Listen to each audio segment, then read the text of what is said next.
And I will put enmity between thee and the woman, and between thy seed and her seed. It shall bruise thy head, and thou shalt bruise his heel. Genesis 3:15. Therefore the Lord himself shall give you a sign. Behold, a virgin shall conceive, and bear a son, and shall call his name Emmanuel. Isaiah 7:14.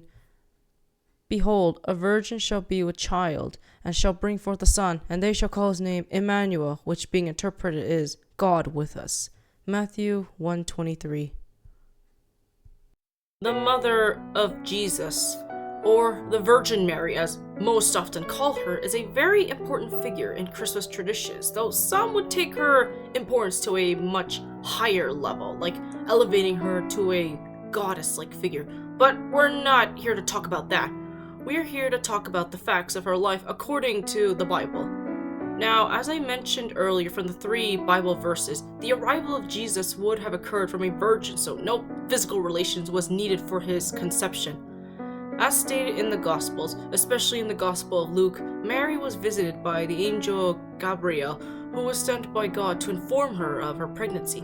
Of course, such an event would be named the Annunciation by many, with Mary being the chosen vessel to bring the Savior into the world.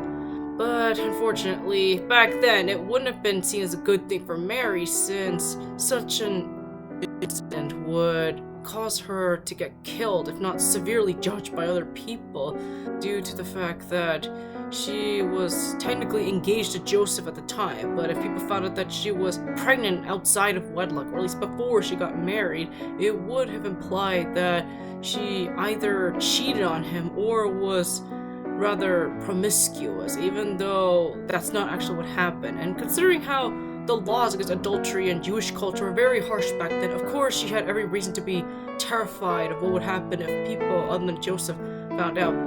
Fortunately, Joseph was kind enough to understand her and did not accuse her of cheating on him, considering that he could have broken off the engagement or exposed her publicly for humiliation. Well, then he was convinced by an angel to keep Mary and go through with the marriage, despite the scandal that would have occurred back then. When it comes to how Mary fits with the genealogy of Jesus as prophesied in Genesis, due to Jesus being destined to have come from the line of Judah, Joseph is technically considered to be the one directly descended from Judah, and of course, the line of David. But wouldn't this contrast how Mary is the one who was supposed to bring Jesus into the world by God, as Joseph was not the technical father of Jesus? Well, the answer to that question is seen as sometimes a metaphorical answer, since Joseph is from the line of Judah and David, but represents Jesus' human side of how he was conceived. But some believe that Mary was also distantly related to the line of Judah, hence fulfilling the prophecy of Jesus being descended from that particular family. While this would imply that some incest was involved, it's presumed that Mary and Joseph were distantly related, so it's not too icky. Plus, it was common back in the day, so of course it would have been possible for them as well. There is also some controversy regarding the age gap between Joseph and Mary, as the Bible states that Joseph was in his 30s, or 33 to be exact, when he was engaged to Mary and later married her.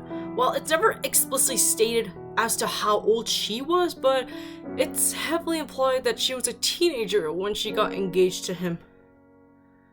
Now, I know this sounds very gross and would definitely not go well to modern day culture, but keep in mind, back then women were encouraged to get married very quickly in their age, or at least have children, since the mortality rate was very high at the time, especially when it came to pregnancies, though some believe she probably would have been 16 at the latest when she gave birth to Jesus, and Joseph most likely did not consummate their marriage until much later, so it's not too icky, nor would it have been seen as a bad thing back then. Of course, the idea of Mary being a teen mother would not have sit well with modern families, hence why they often censor it to make her age more vague, or portray her as being in her early 20s at the latest. Also, the idea of Mary riding a donkey to Bethlehem is something that was added in modern day depictions of the Nativity, as the Gospels did not state whether she rode an animal there. Then again, considering how she was heavily pregnant at the time and walking would have been more difficult for her, plus there was a whole rush for all the Jews to make it in time for the census that was taking place, so of course she would have had to find some way to get there faster. Perhaps she did ride a donkey or even a camel to Bethlehem. Who knows at this point? Only God knows how she and Joseph arrived in Bethlehem. Then again, Jesus was prophesied to arrive in Jerusalem on a donkey, so maybe it could have been foreshadowing that particular incident years later. Fun fact, did you know that in Aramaic, the language that the Jewish people also spoke, her name was pronounced as Mariam or Miriam? Yes, I know, it sounds similar to how Miriam from Exodus was pronounced, but keep in mind, Jesus' original name was Yeshua, or you could say Joshua in some cases. Of course, we usually don't call him that now, do we? Also, the reason why Mary is often depicted as wearing blue is not only because it was seen as a heavenly color, or even a feminine one, but also because blue back then was a very expensive color. It was usually worn by those of noble or royal status, since the color couldn't be freely mass-produced until much later, so the significance of Mary being depicted as wearing blue is seen as her being royalty, but in a symbolic sense, as she gave birth to the one who would be called the Prince of Peace. As a result, blue is sometimes seen as an additional color to the usual colors of Christmas, such as green, white, and red. A not-so-fun fact about her is that some have tried to explain Jesus' conception as Mary supposedly having an affair behind Joseph's back with a Roman soldier named Tiberius Julius Abdus Pantera, while the only source for that theory was a Roman philosopher named Celsus, who was mentioned in a very unflattering light by a Christian writer named Origen. Celsus's work was technically lost, but the fact that he supposedly tried to disclaim Jesus' divinity and Mary's actual role does come across as rather disrespectful. It also doesn't help that Mary, who was most likely younger than most mothers, as I mentioned earlier, would probably have been impregnated by this Pantera through more sordid means, which also would not have helped her case, given what happened to single women who got pregnant out of wedlock.